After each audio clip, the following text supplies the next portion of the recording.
Hey everybody, welcome to Big Valley Living. I'm JJ. And I'm Michelle. And tonight we're going to make another keto friendly meal, and we call this stuffing chicken because we use the same spices as we do for our family recipe of stuffing every Thanksgiving for the turkey. But the chicken's not actually stuffed. But the chicken is not stuffed. No, it is not. So we're going to go over the ingredients really quickly, and then JJ's going to set you up at the stove while I do some dicing and slicing. What you'll need for this is 8 ounces of butter. We like this Kerrygold. It's really good. And so we're going to use that. 8 ounces of that. And 2 pounds of boneless, skinless chicken breast. I suppose that if you wanted, you could use thighs also. And one little container, this is 0.65 of an ounce. It's about 2 tablespoons of poultry seasoning. This is key. Yeah, we don't want any beef bouillon there. We don't need that. Not around here. Whatever. We want poultry seasoning. And so also 2 onions and maybe a little salt and a little pepper when we're done. So we're going to meet you at the stove in a minute and get this going. And I do want you to know that this is going to be dinner tonight and 2 lunches during the week. Let's get going. Or one. Maybe one lunch. Okay, I went ahead and got the butter melting on just over a medium heat. And what I'm going to do is, by the way, that's 4 ounces of butter, okay? Because we're going to brown the chicken, get it cooked through. We're going to take it out of the pan, and then we're going to saute up the vegetables, and we'll put it all together at the end. So I'm going to take about half of this, and I'm going to sprinkle it into the butter before I put the chicken in there. Smells like Thanksgiving. Thanksgiving in May.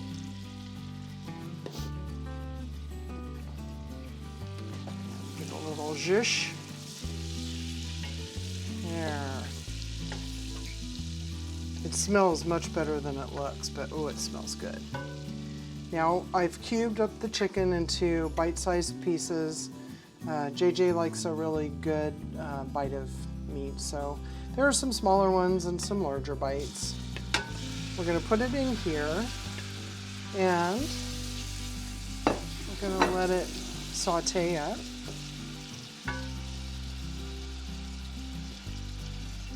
And while this gets going, I don't want to cook it too fast because I want the chicken to be somewhat soft. You know, we don't want to get a really hard edge on it or anything. So I'm going to cook these over medium heat, and I'm going to go and chop up the vegetables. We'll see you in just a second. So the chicken cooks up pretty quickly. It's already halfway done. So I am going to flip it, and I just want you to kind of see. Here we go. Okay. So you can see that, you know, it's white around the edges, a little pink on the inside. So again, we're cooking it gently so that it stays nice and juicy. Oops. And we'll be back in a second to remove it and start the veggies.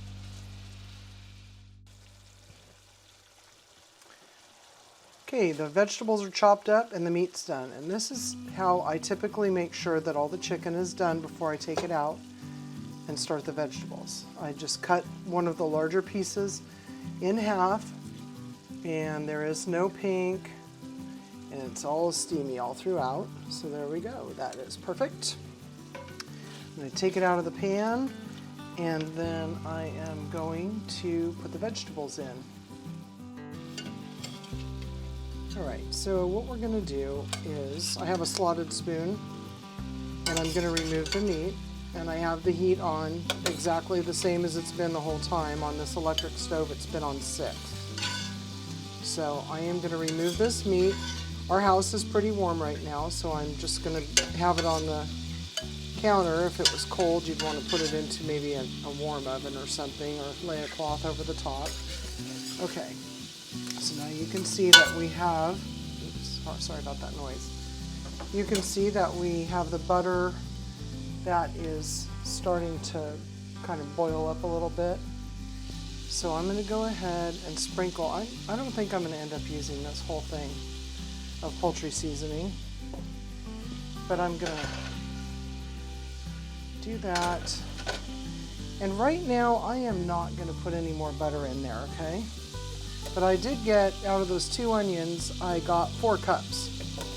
And we cut them into decent sized pieces so that when they shrink up, you'll still get that bite of onion. And I'm going to get these going. Get them coated. And now because the vegetables are in here and I just sort of want to get them sauteed up, I am going to turn the heat up to 8. If you have a cast iron pan or a stainless steel, you know, with several layers in it, like all clad, that's what we use, it retains the heat. And so once your pan gets going, you really don't need to put it on high unless you're doing something like jelly. Speaking of jelly, go check out our blueberry lime jam that we made. It was really good. Okay, so I'm going to let this go for just a couple of minutes so that the onions soften up a little bit. And then we will be back in just a second to put the celery in. Okay, this has been cooking for probably 3 or 4 minutes. It's starting to soften up and brown on the edges, but again, we don't want this to be, we want to maintain a little bit of crisp in here. Also, the butter has sort of evaporated a little bit, so before I put the celery in, oh my god, before I put the celery in, I am going to add about that's about a tablespoon of butter. And we're going to call that good. This doesn't need any more fat, but all of my hands are clean. But all of the vegetables and the chicken are all going to be coated nicely.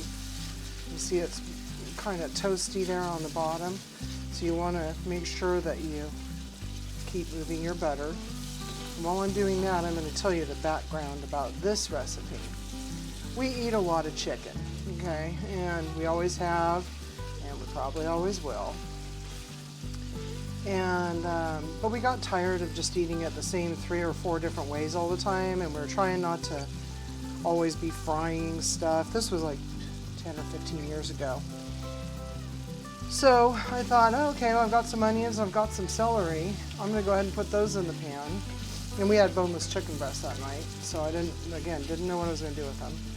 Put the onions in the pan, put the celery in the pan with some butter, and I was like, dang, it almost smells like Thanksgiving. I bet if I put some poultry seasoning in that, it'd be really good. So I put the poultry seasoning in it. I did it backwards at first. Took the vegetables out when they were hot and crispy through, and then cubed up the chicken and did what I showed you a few minutes ago. And then we mixed it all together at the end, and a new family favorite was born. And my mom loved it, and my Grandma Butler loved it. And I got to tell you, Grandma Butler would always say, "Kid, that's just what I was thinking," when we said we were going to have this for dinner. She said that about everything. If you asked her what she wanted for dinner, she wouldn't have a decision. And then you'd mention whatever it was, and she'd say, "Kid, that's just what I was thinking." Okay, so we're going to cook this until it's heated through. It'll take maybe 2 or 3 minutes. This, again, is a very, very fast meal. And the reason that I started out with the 8 ounces of butter is that if anything starts to scald or you want a little bit more butter on there, this is quite a bit, really, but if you want more, just have it nearby. This is about the perfect amount because I don't want it all creepy especially for the leftover part. So I'm just going to let this cook. I'm going to leave it alone for a minute so it'll heat through. And then we will come back in a second when it's ready. I'll show you how it looks, and then we'll throw the chicken in there and dinner will be served. Okay, so here we are. I'm going to go ahead and put some freshly ground pepper in there. I don't really think it needs salt or anything. The poultry seasoning has a really good amount of flavor. This is fresh ground pepper. I don't know, it was probably about a teaspoon at the most. Looks like a lot more when you're grinding it. And as you see, the onions are still, some of the onions are still opaque, so we know that they're still a little bit crispy. The celery is heated through, but that is it. And we have been cooking for about 20 minutes max, okay? This is a very fast meal. So now we're gonna take this chicken and we're gonna put it back in. Mix it all together. I'm gonna flip this around so get a handle on it. And we're just gonna let everything get together for a minute or two. I'm gonna turn it in so that we have a good mixture, because we are gonna wanna divide it somewhat evenly into the, especially for lunch tomorrow. I would like to know if you or if your family, oh, that's the biggest piece of chicken, let's make sure. If your family has something like this, let us know. And if you try this, I'd love it if you would put something in the comments about, you know, if you did anything differently or if you like it.